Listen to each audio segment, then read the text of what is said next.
Alright, so here's a neat system for you. This is the Atari Flashback 2. This is an all-in-one TV, plug-and-play, whatever you want to call it.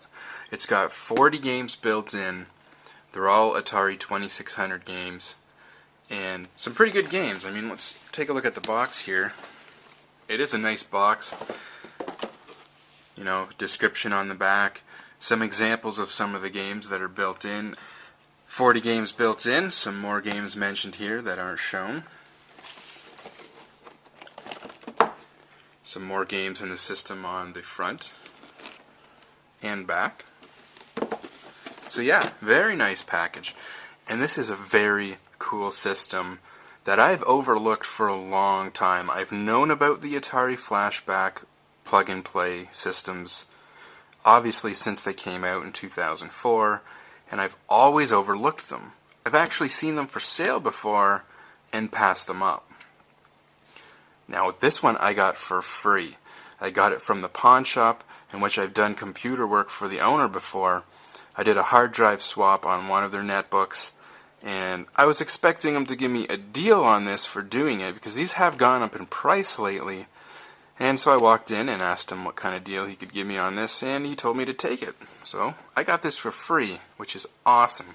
And in doing a little bit of research for this thing, I've learned to love this thing. There are some really neat facts about this thing that to understand why this one is so great, we actually have to go back to the original. In 2004, the Atari Flashback. Now, the Atari Flashback had 20 built-in games, and the system was designed to look like an Atari 7800 with two Atari 7800 controllers. Now, the guy that designed these, his name is Kurt Vandal, and he has a company called Legacy Engineering Group. Now, he's done a lot of custom hardware, he's worked on arcade hardware. This guy knows what he's doing. But Atari only gave him 10 weeks to come out with the Atari Flashback. They wanted it for the holiday season of 2004.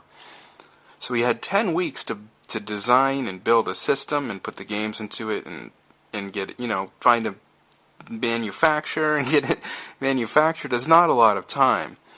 So he didn't have time to create anything from scratch. So what he did was he used a system called an NES on a chip, or an NOC.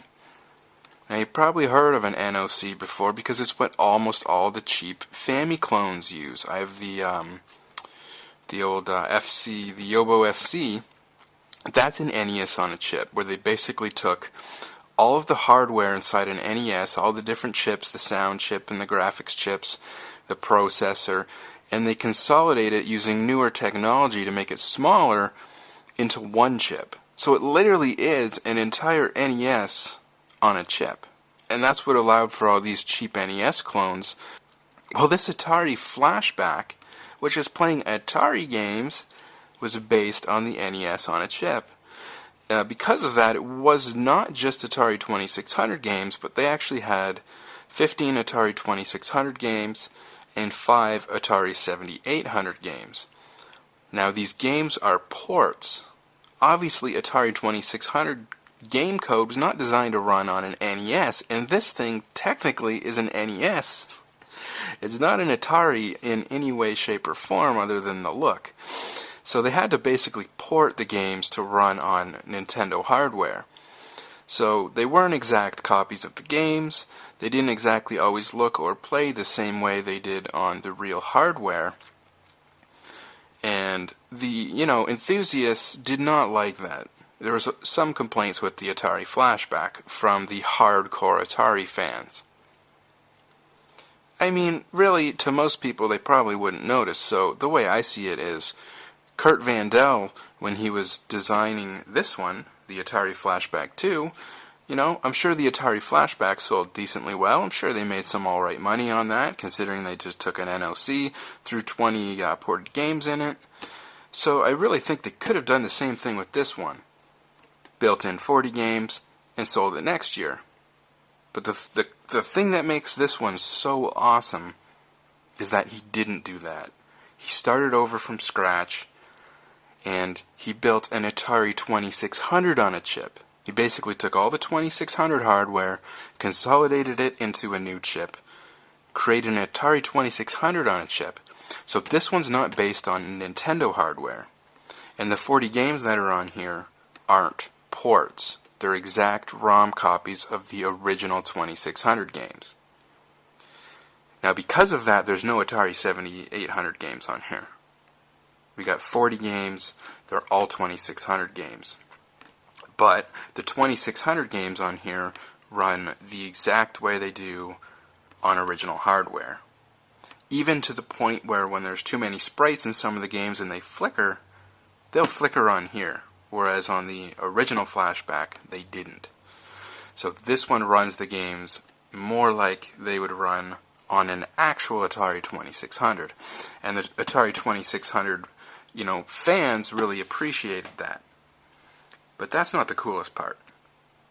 The coolest part is that because this system has real Atari hardware inside and it can run real, genuine Atari ROMs, well, you might know where I'm going with this. You can mod this thing for a cartridge slot and make it play any Atari 2600 game. Not only can you mod this thing for a cart slot, but Kurt Vandell, when he designed the motherboard for this, he actually went out of his way to make it easy to mod for a cart slot. He was thinking of the modders when he designed the motherboard. Some of the motherboards are so easy they're practically labeled on some of the spots that you're going to use to add the cart slot. The fact that he, instead of just making another NOC, he went out of his way to start from scratch, do something with a real 2600 hardware or a clone of real 2600 hardware that would run real 2600 ROMs and even allow you to modify it for a cart slot, shows you that he was thinking of the 2600 fans when he made this. He wasn't thinking of making a quick buck. Because if he was thinking of making a quick buck, he would have used an NOC all over again and just put 40 games in there and just shoved it out into the market. So that is why, if you're a hardcore Atari fan, I think you're going to like this one. It really was made for you. Let's take a look at it. Now, as we can see, whereas the original Flashback was designed to look like an Atari 7800, this one was designed to look like a 2600. Now, it's got two Atari 2600 controllers. These are brand new controllers designed to look like the originals. They use the same port. You can use these new controllers on an old 2600, or you could use old 2600 controllers on this new 2600 system. Okay, these are designed just like the originals.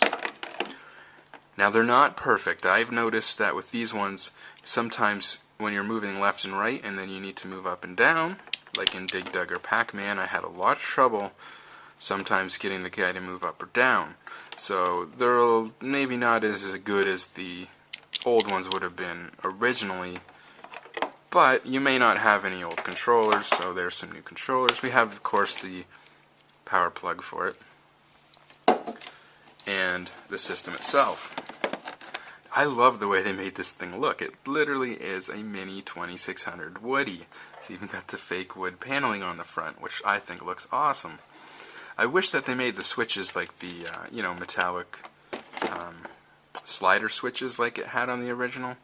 But hey, these do the job. You've got your power button, your reset button, your difficulty A and B for player 1 and 2. These actually kind of click in, and then you press them again and they click out, similar to the power button, and then your select button. On the back, they have a TV type, color, black and white switch. There are two controller ports and the power port in the middle, just like the original with the controller ports on the back.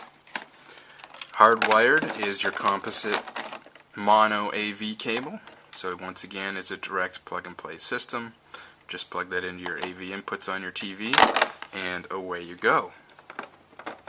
Now, this has 40 games built in. There's actually more than that, because there are some secret games. There's 2 paddle games built into here. If you have the old original Pong paddles for the Atari 2600, you can plug those in here, and there's a secret to unlock two 2 of the paddle games, so that's pretty cool. There's some secret games built in, and like I said, if you wanted to, you could mod this for a cart slot. Obviously it requires some skill to do that, but that's pretty cool. Okay, so I got the system hooked up to the TV tuner here, to show you the game footage and stuff, but unfortunately this resolution these Atari games are running in, I don't know if it's just such a low interlaced resolution.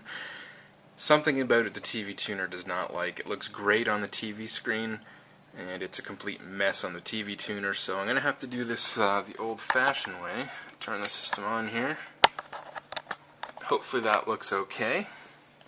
Playing this on an old Commodore monitor, and like I said, it looks great on the monitor, but not so good on the TV tuner. So it's actually the first console, even my old Real 2600, all my old consoles, even TurboGrafx 16 on RF, everything I've done actually so far on that TV tuner has worked great. So there's something strange about the video on this machine. But anyways, as you can see here, what they've done is they've put the games into 4 different categories. So we have adventure, arcade, space, and skill and action. So we'll go through the list. A lot of these, I have to admit, I am not familiar with. I haven't played a huge amount of 2600 games. I mean, obviously Centipede and Lunar Lander, Millipede, Missile Command, we're all familiar with Missile Command. Now a lot of these games, just like the real thing, you have your select and your reset, and you have to hit reset. And this one to start. These are, like I said, the real ROMs, so they aren't changed, to be easier to start or anything like that.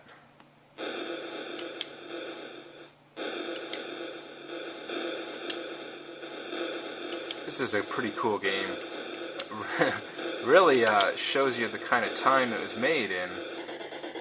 ICBMs falling from the sky, and we're trying to shoot them down before they land on our cities below. Now, if you hit reset on the system, it does reset the game. So you have to turn it off and turn it back on again to get back to the main menu. Let's go into the skill and action zone, and I can show you, let's see here, Pitfall. Like I said, as far as I can tell, this is running identical to, the real 2600. Other than the fact that it does look better because we're on a composite, shoot, we're on a composite video. So, hey, quite frankly, if you had the modding skills to put a cart slot on this thing, you'd not only have a very small compact system like the 2600 Junior, but you'd have the composite video on it.